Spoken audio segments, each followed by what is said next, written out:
Hola amigos, sean ustedes bienvenidos a Red Privada, el lugar donde estaremos viendo semanalmente las historias olvidadas, la historia oculta.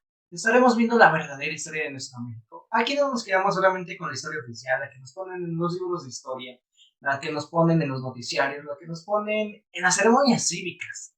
Aquí estaremos viendo la realidad de todo. Veremos quién es quién y de qué cuero salen más correas, amigos míos. Y bueno, como cada semana está con ustedes Ángel Esquivel. Ángel, ¿cómo estás? Muy bien, aquí para aprender más historia y iniciando uno de los temas más importantes de este mes. Así es, amigos míos, estamos iniciando con el mes patrio. ¿Y qué mejor forma de hacerlo que con un capítulo empezando a hablar sobre la independencia de México? Estaremos iniciando, amigos míos, una nueva serie que va a tratar mínimo todo el mes de septiembre. Posiblemente se extienda hasta octubre. ¿Y por qué será así, Ángel? Si, vamos, la independencia de México nos la enseñaban en 3 clases. La independencia de México nos las decían en una ceremonia cívica y ya. No se extendían mucho. Bueno, pues, ¿qué podemos pedir para las escuelas públicas? Eh, Realmente se nos quitaron el contexto de cómo iniciaron, todos los problemas que tuvieron los grandes héroes de la independencia para poder hacerlo, y todo lo que llevó después de la independencia. O sea, hubo un montón de cosas que nos lo dicen o lo dicen de forma relámpago que nosotros no entendemos. Sí. A mí generalmente lo que me pasaba mucho es que al estudiar independencia me llegaba hasta una flojera, porque era memorizar únicamente fechas, nombres completos de Miguel Hidalgo y Costilla y bla, bla, bla, bla, bla, bla. Memorizar uno que otro lugar a veces, nada más. Dolores, Querétaro, Granaditas. Y luego no sabías ni dónde estaba la lóndiga de Granaditas. Pero bueno, el día de hoy, amigos míos, empezaremos a tratar la independencia de nuestro México. Les estaremos contando en el día de hoy lo que vendrá siendo todo el contexto, el por qué pasó. Estaremos viendo algunos personajes históricos que antes de 1810, antes de ese selecto grupo de las veladas literarias, ya se hablaba de una autonomía. Si bien no una independencia directa, sí una autonomía de nuestro México. Y bueno, empecemos por lo primero, amigo Ángel. Pues bueno, amigos míos, para empezar a hablar de la independencia, tenemos que ir más atrás de 1810. Vamos a tener que entrar esta vez a incluso antes del siglo XIX. Estamos hablando todavía del siglo XVIII, más específicamente finales del 1700. ¿Por qué, amigo Ángel? ¿Por qué nos recorremos tantos años atrás? Alrededor de 20 años antes de la independencia. Pues esto es muy interesante porque al saber más o menos de historia, descubrimos que antes de la independencia de México ocurrieron muchos sucesos en todo el mundo. Como lo dijimos la semana pasada, en el video anterior, Bolívar era mejor amigo de Iturbide, por lo cual ahí hay fricción sobre la independencia, pero no nada más ese fue, digamos que la causante. Arriba, en Norteamérica, pues ya también estaban sus roces, y uno donde literalmente los involucran a nosotros, y es una pequeña batalla entre españoles, franceses, cambios de dinastías, que hicieron, digamos que, destabilizar el nuevo virreinato.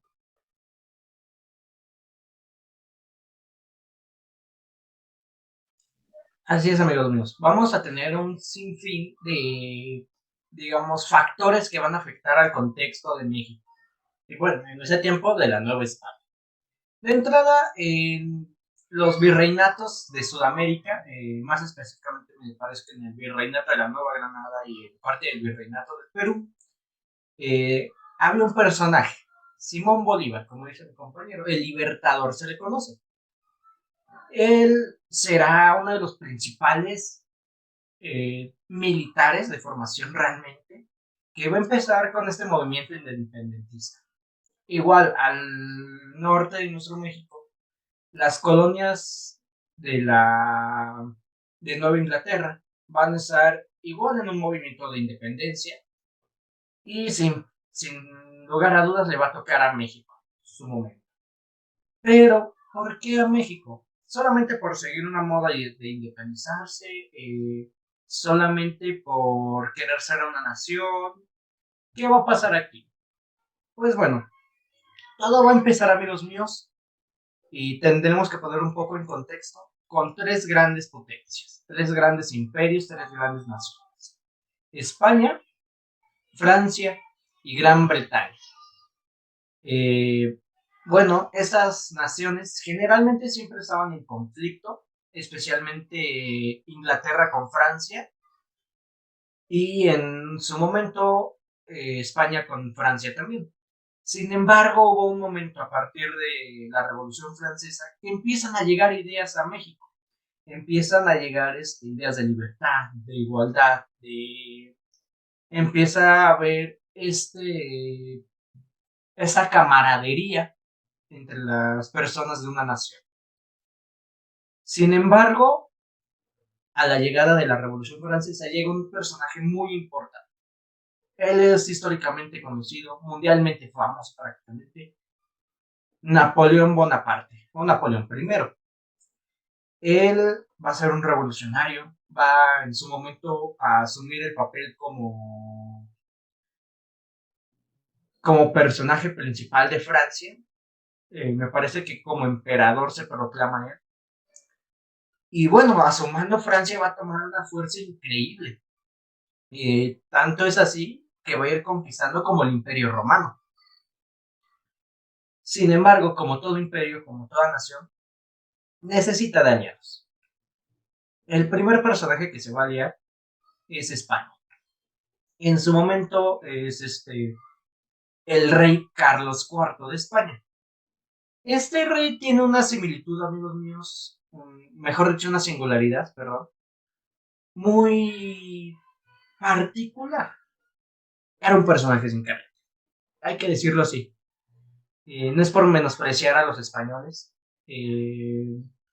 Realmente hay españoles que se han empeñado en poner el nombre de su nación en alto. Se los reconozco realmente. Sin embargo, hay españoles también que son completamente el otro extremo, son despreciables, detestables, como platicamos de Hernán Cortés, me parece de Nuño de Guzmán, y también hay personajes muy cultos, Fray Bernardino de Sahagún, Fray Bartolomé, y va a haber personajes como Carlos IV, que siendo una persona de poder, una figura en su país, va a ser un personaje muy abajo. Prácticamente uno lo podría ver hasta sin autoestima casi. Es un personaje que dobla mucho las manos, como decimos aquí un personaje de cabeza muy agachada. Tanto es así que se comenta que su esposa lo engañaba a tal grado y con tal, digamos, a tales luces que su propio padre Carlos IV se lo decía, que su esposa lo engañaba con el cónsul de España. Pero Carlos IV no hacía nada. Y eso se verá reflejado en su alianza con Francia. Ellos van a formar una alianza muy fuerte contra Gran Bretaña. De Va a haber... hecho, un momento. Uh-huh. No mandamos mucho a esto, recordemos lo que dijimos en anteriores videos. Eh, Alrededor de estos últimos 100 años, antes de que iniciara la independencia, se había cambiado de dinastía. Eh, ya no era la misma España que había conquistado América. Ya no era la misma España que tenía esos gobernadores y gobernantes con puño de hierro a todas sus nuevas colonias. Ya literalmente ya era un país con un, digamos, un nuevo cambio de aire, Eh, sí, se relata que también en esta dinastía los reyes antes de Carlos IV, pues sí eran este, muy violentos, eran grotescos para sus ciudadanos y que también fue algo que se mezcló en toda esta fórmula de movimientos independentistas donde todo su rey. Así es, tenemos de hecho una figura de un rey muy imponente, muy tratado, si no es con admiración, es con miedo. Pero en el caso de Carlos IV va a ser un rey que incluso digamos que se le tiraba de a broma, tanto en España como en los virreinatos. Y bueno, en su alianza con Francia, ¿por qué le estamos mencionando tanto? ¿Por qué va a ser tan importante? Pues bueno, España va a financiar gran parte de esta campaña contra la Gran Bretaña. Se le conoce como la Guerra Anglo-Española.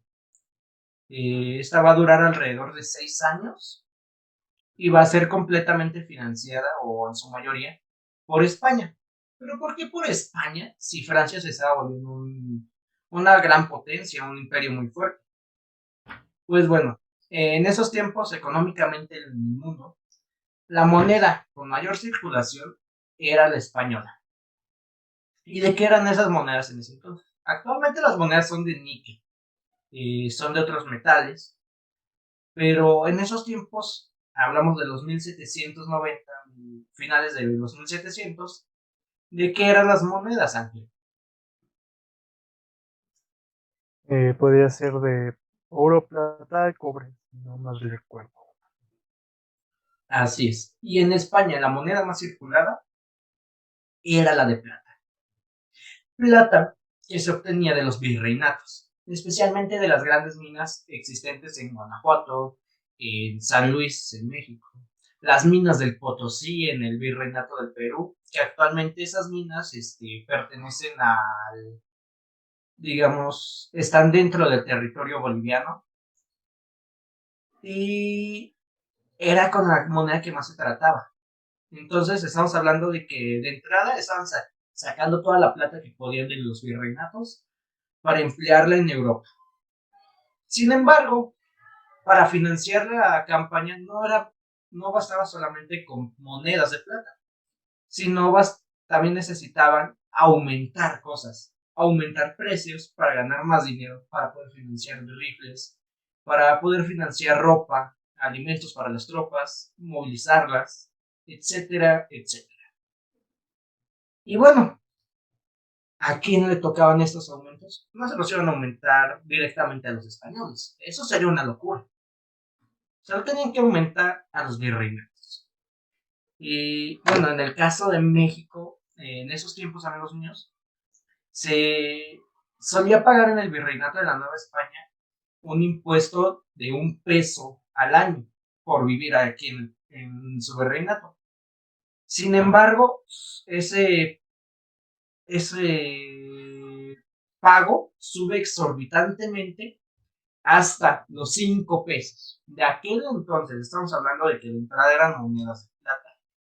Estamos hablando de que muchos empleos, muchas cosas, no se pagaban ni siquiera con 1 peso. Eran con centavos o con cuartos, se les llamaba.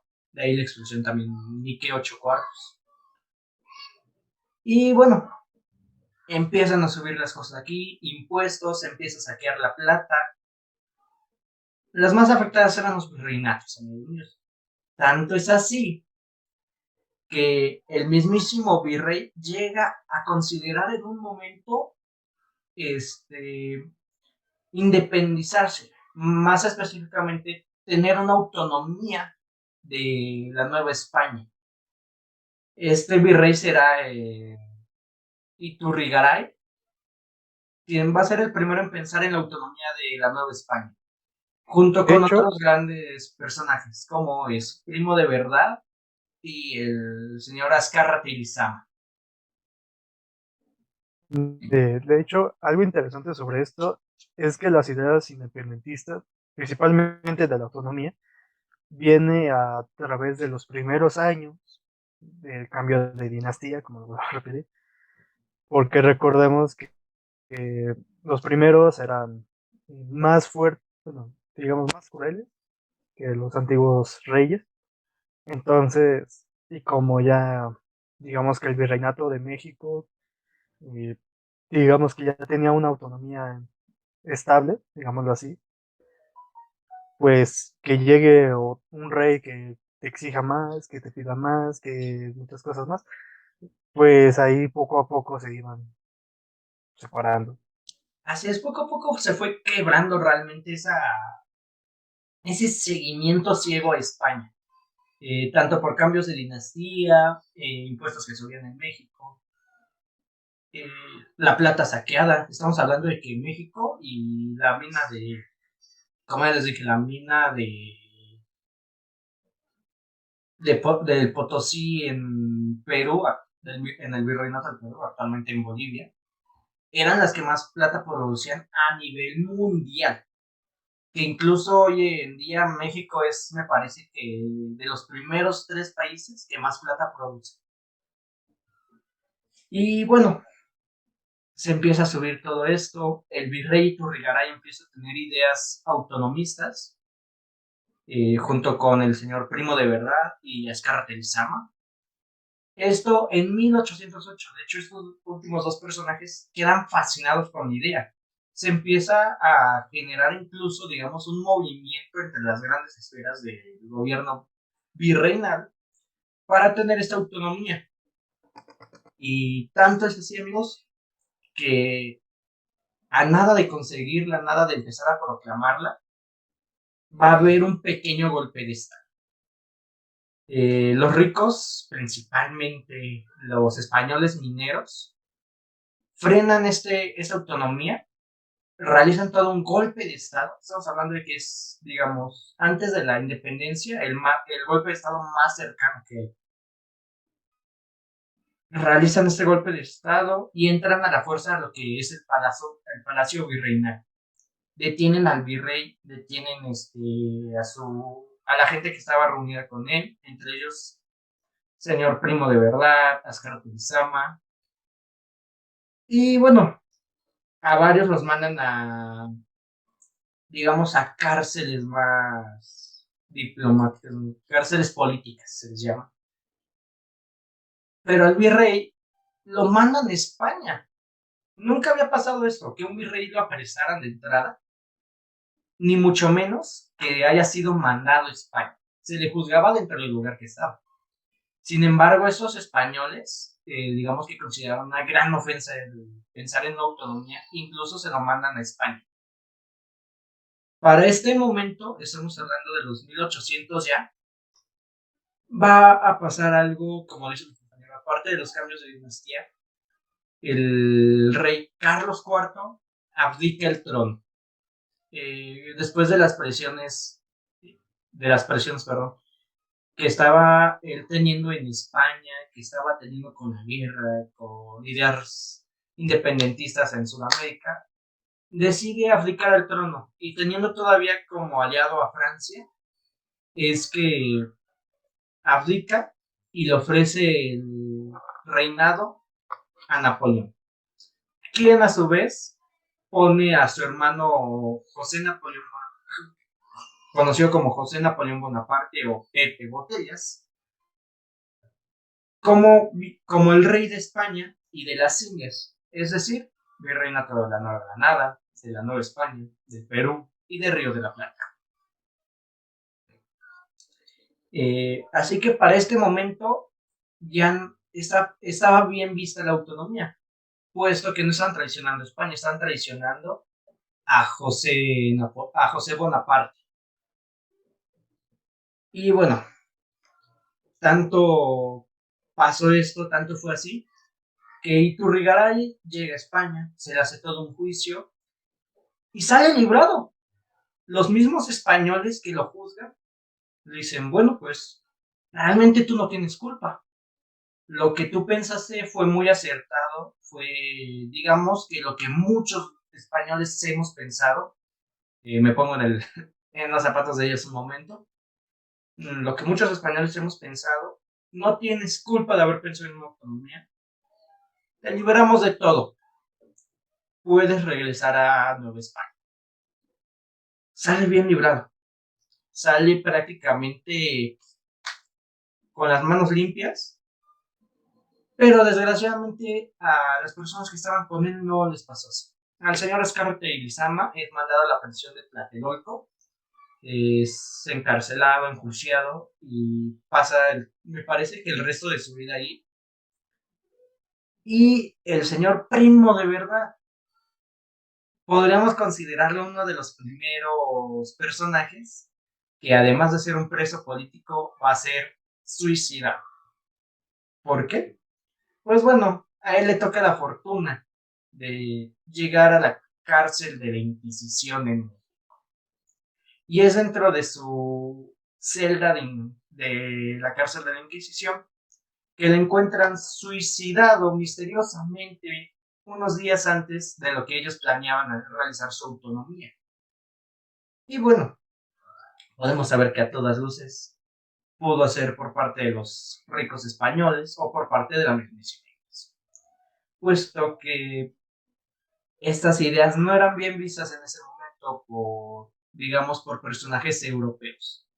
Si bien personajes como Rousseau hablaba de libertad, hablaba de hermandad, hablaba de camaradería, no eran tan bien vistas, eran muchas veces, incluso varias obras de esos personajes eran censuradas, no se traducían precisamente para no pasar esas ideas al nuevo mundo.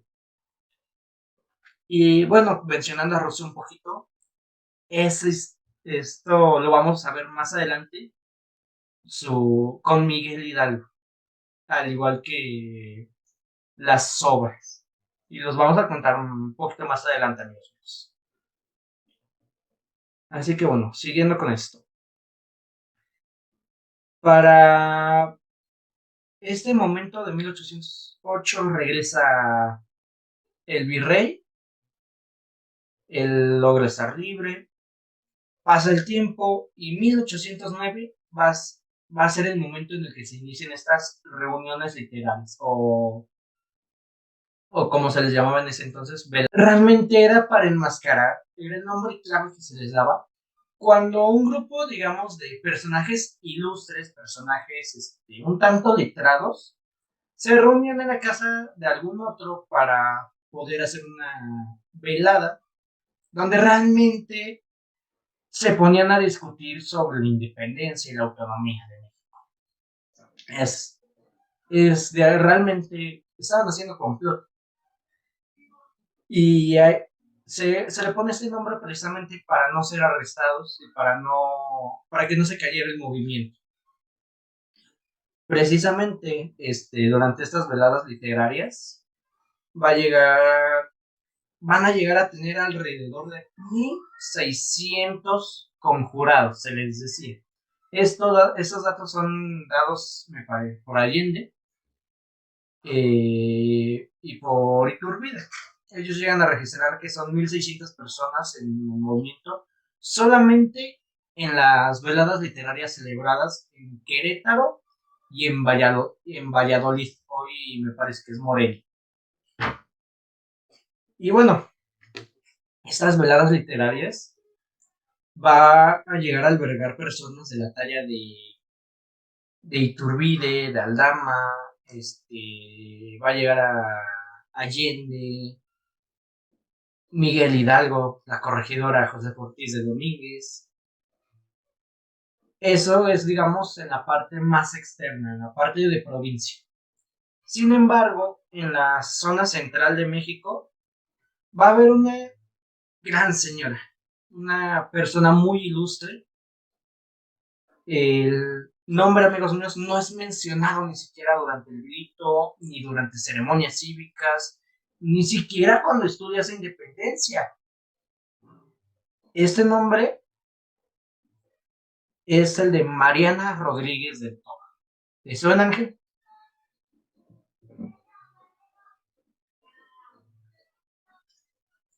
¿No es aquella famosa que ayudó a ganar la independencia? ¿No me Así es, equivoco? así es, un bastión fundamental para la independencia.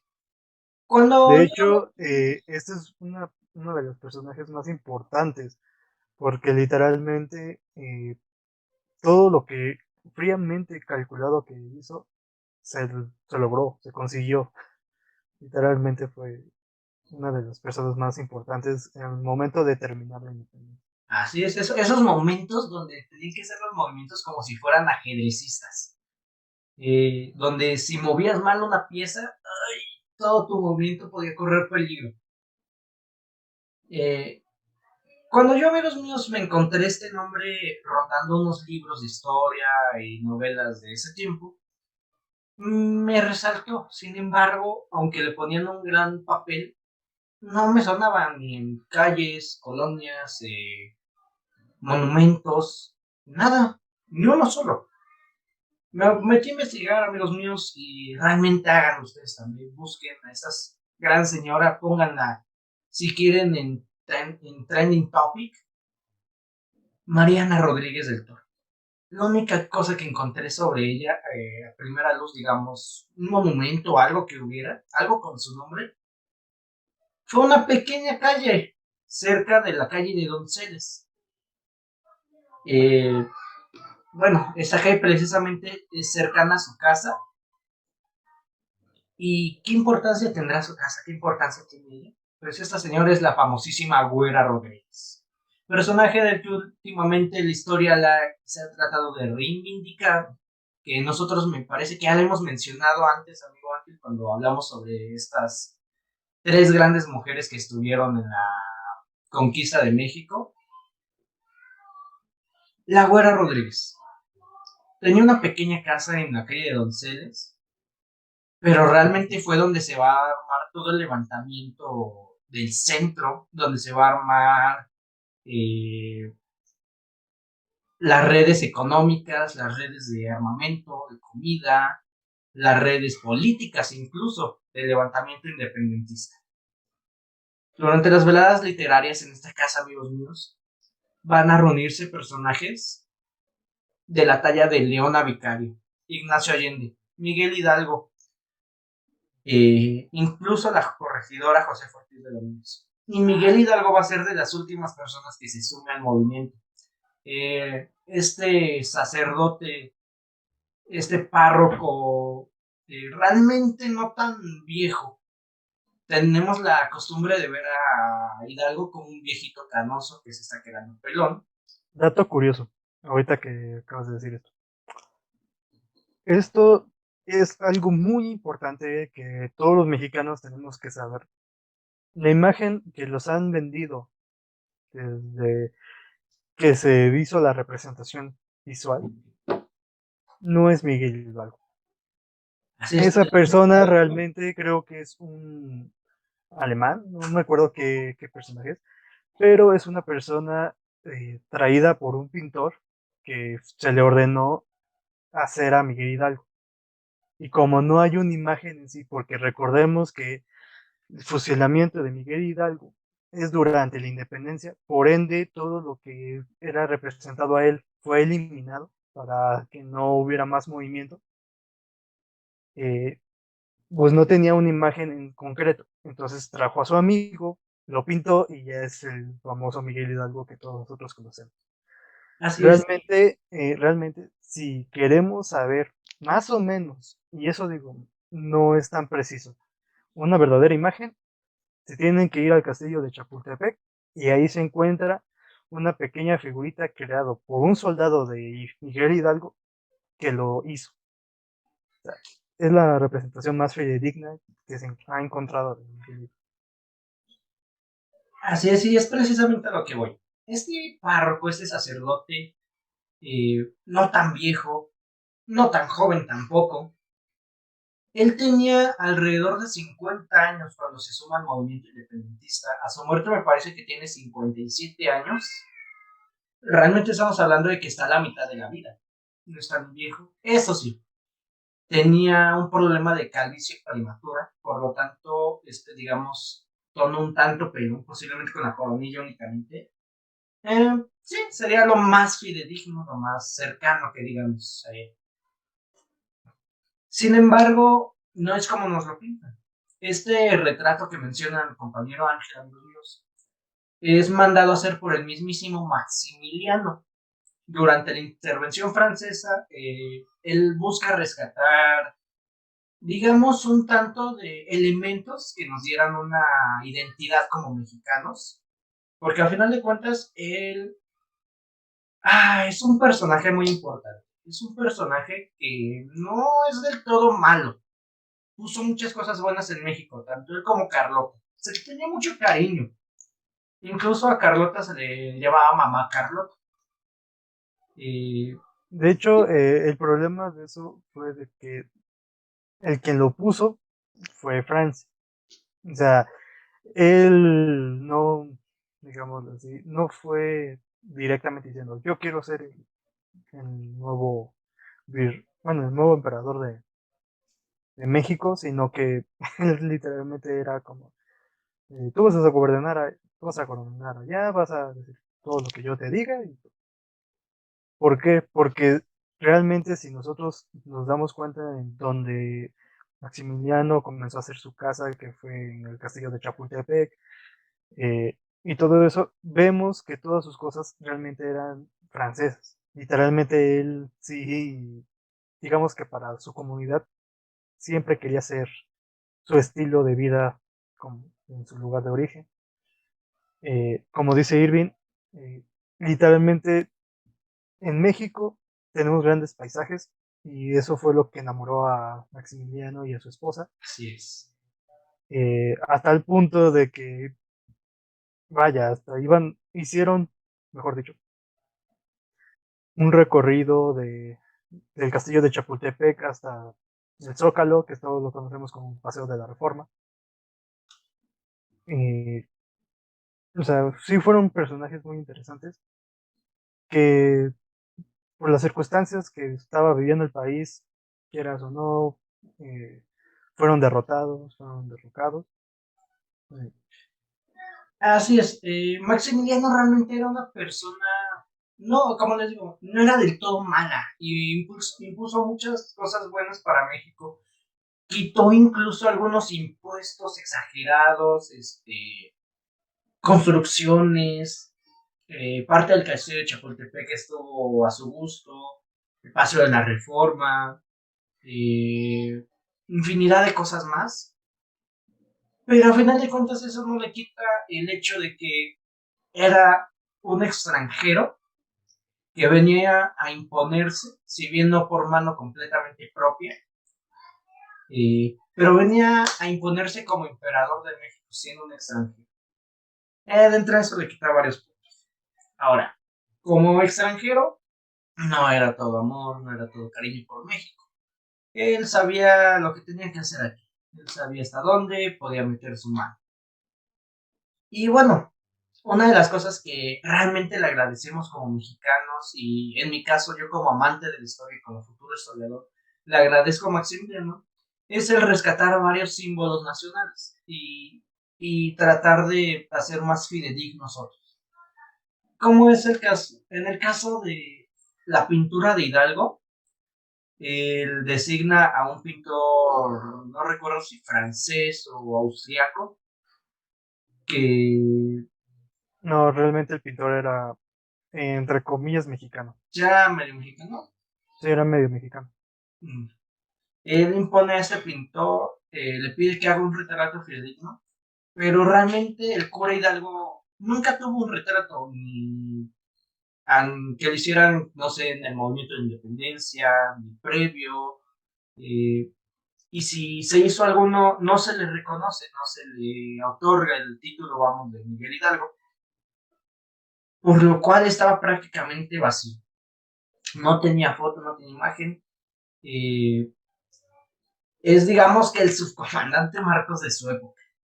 Una persona que se sabe la importancia que se tiene, es una persona que se sabe el impacto que tiene con los indígenas, con personas de a pie, como es uno mismo, pero que no tiene un rostro para seguir, digamos. Sin embargo, logra conseguir este pintor a un soldado que estuvo a su mano. Él le da más o menos la descripción de un cura calvo, un tanto acanado con el poco pelo que tenía, le da algunas facciones que recuerda de él y empieza a buscar un modelo. Este modelo va a ser un doctor alemán, me parece que era de la corte de Maximiliano, o bueno, de sus cercanos, y va a ser a quien retraten como Hidalgo, como Miguel Hidalgo y Costilla, va a ser la imagen que se ve. De ahí que vemos un personaje delgado, viejo, sin cabello, pero realmente era un personaje de 50 años, no tan viejo. Tenía calvicie prematura, eso sí. Y digamos que corporalmente, hasta eso él se narra que era un tanto atlético. Y no va a ser la primera persona con la que pase eso. Al paso del tiempo va a pasar lo mismo con Porfirio Díaz, que se le marca mucho como un viejito, pero el señor era atlético. Y recuerdo una anécdota de cuando lo tratan de matar y él mismo salta de una locomotora en movimiento y después corre tras un caballo para apresar a la persona. Estamos hablando de que eran realmente atléticos. Sin embargo, tenemos una imagen un tanto diferente. Pero bueno, regresando al punto. Miguel Hidalgo va a ser de los últimos personajes que se sume, con muchas dudas, con muchas preguntas sobre el movimiento, pero investigando sobre él, él ya tenía un tanto marcada esa idea de libertad, esa idea de camaradería. Él era un enciclopédico también, prácticamente. El señor se encargaba de ver muchas obras de Rousseau, de muchas obras francesas. Incluso llega a tener una compañía de teatro donde va a traducir obras literarias francesas que estaban dentro de las lecturas prohibidas por la iglesia y por España. Él va a encargar de traducir del francés al latín y del... No, me parece que del francés directo al español para poder armar su compañía de teatro. Monta una gran obra y es donde va a tener dos de sus primeros hijos. Porque hay que aceptar, aunque era un párroco, era una persona que coqueteaba con la vida, que coqueteaba incluso con romper las reglas. Y en su caso, tuvo dos hijos, con la actriz principal de su compañía de teatro, de nombre Josefina, me parece.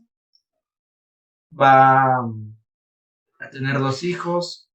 Precisamente después se dirán, como en muchos otros casos, que son sobrinos de él o que son con algún otro parentesco para disimularlo. Y este personaje va a ser una persona que va a coquetear con romper las reglas, que va a coquetear con una insurgencia realmente. Y bueno, es como... Además, algo aparte de Miguel Hidalgo, realmente recordemos una cosa que lo dijimos en el video anterior, y es que recordemos que una de los principales castas que inició la independencia fue la casta de los criollos. Así. Eran, eran españoles, pero nacidos en México. Estas personas, aunque sí eran conocidos por tener un alto nivel, realmente estaban por debajo de los peninsulares y además eran tratados como si fueran mestizos o que si fueran esto, en algunos casos, o sea, no digo que en todos. Y recordemos que este problema fue desde que inició el virreinato de la Nueva España. Entonces, eh, con más razón, la mayoría criollos, porque hubo diferentes tipos de castas que se unieron a la independencia, pero principalmente eh, esta casta es el que planea también la independencia. Así es. Y a diferencia de lo que nos han contado en la historia oficial de las escuelas, es que nos dicen, bueno, es que realmente la independencia fue por criollos queriendo subir de nivel. ¿Y de qué nivel me hablas? La corregidora era de los puestos más altos, prácticamente era el intermediario entre el virrey y el poblado municipal, era prácticamente un alcalde. El cura Hidalgo era un párroco, era, si bien un obispo, porque eso ya le corresponde al Vaticano, le corresponde a la iglesia católica, era un puesto alto, no era digamos, una persona por debajo del sacerdote de la iglesia, el principal. Él tenía un buen puesto. Después están otras personas que igual eran letrados, que igual eran de altos poderes, así que subir hasta dónde. Porque de ahí en fuera no había más subida para estos personajes que ser prácticamente el líder de México, ser el virrey, el emperador nuevo. Y en el caso de, por ejemplo, de estos personajes que tenían formación militar, eran lo mismo. Estamos hablando de, por ejemplo, personajes de la talla de Ignacio Allende, de Aldama, de Iturbide. Tenían buenos puestos en el ejército. Tanto es así, amigos míos, que estas personas llegan a conocer al general Calleja. Calleja, ¿te suena ese nombre, Ángel? Bueno, este general, este hombre, fue el líder del ejército español, digamos, de los que estaban combatiendo a los independentistas, a los levantados. Era el más alto que estaba al mando del ejército.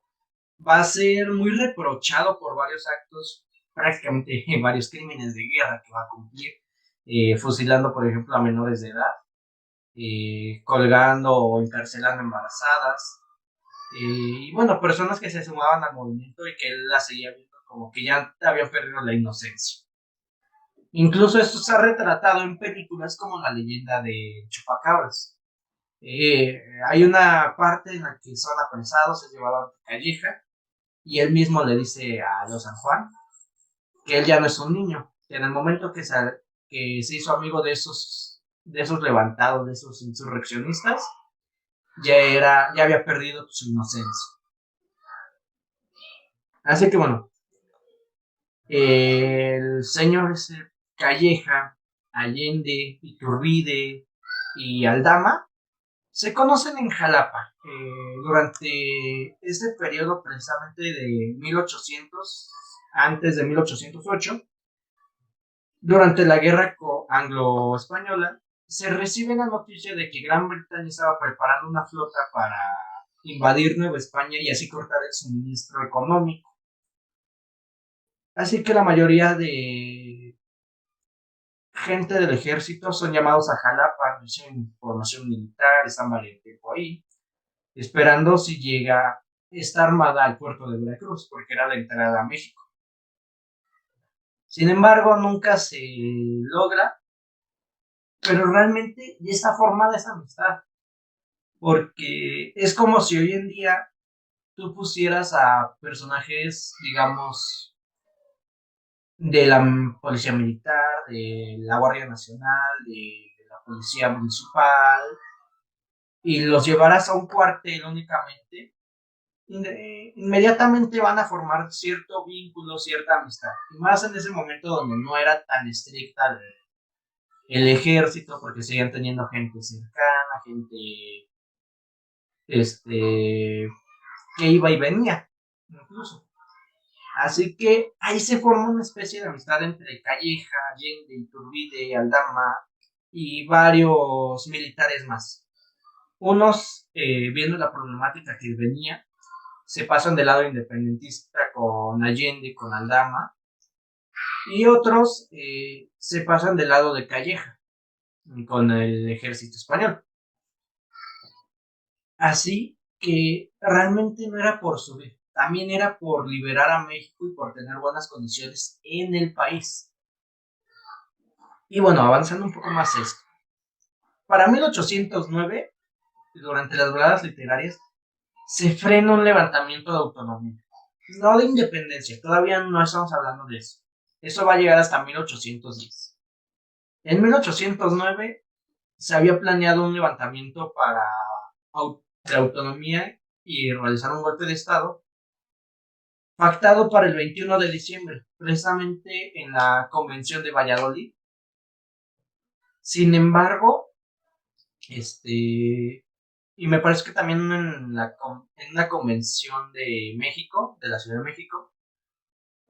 Sin embargo, este es frenado inmediatamente, puesto que uno de sus integrantes, 2 días antes, decide ir a confesarse. Sabía que si venía un movimiento de independencia, posiblemente muriera en la batalla y no se quería ir mal, digamos, con su conciencia. Va y se confiesa. Y el padre, pues, padre, pues, tengo miedo de morir. ¿Por qué tienes miedo de morir? Pues bueno, tengo miedo de morir por el movimiento que se viene. ¿Y de qué movimiento me hablas? No, pues el movimiento de independencia. ¿Cuándo va a ser? No, pues, el 21 de diciembre. Ah, mira. ¿Quiénes están involucrados? ¿No sabes? A lo mejor y dentro. Ah, bueno, pues está tal y tal y tal y tal. Y bueno, le sacó toda la sopa. Sin embargo, hay algo, Ángel, que posiblemente conozcas, llamado secreto de confesión. Es algo, digamos, un tanto parecido al secreto médico o al secreto profesional que tienen los doctores y los abogados. En el caso del secreto de confesión, pues bueno, no puede salir más que del padre, no puede ni siquiera contarle a los familiares del mismo. Sin embargo, este sacerdote con el que se confiesa va a romper el secreto de confesión, va a dar parte a las autoridades españolas, va a dar parte a las autoridades de la Inquisición y se va a frenar completamente el movimiento. Tanto es así que van a ser encarceladas estas personas.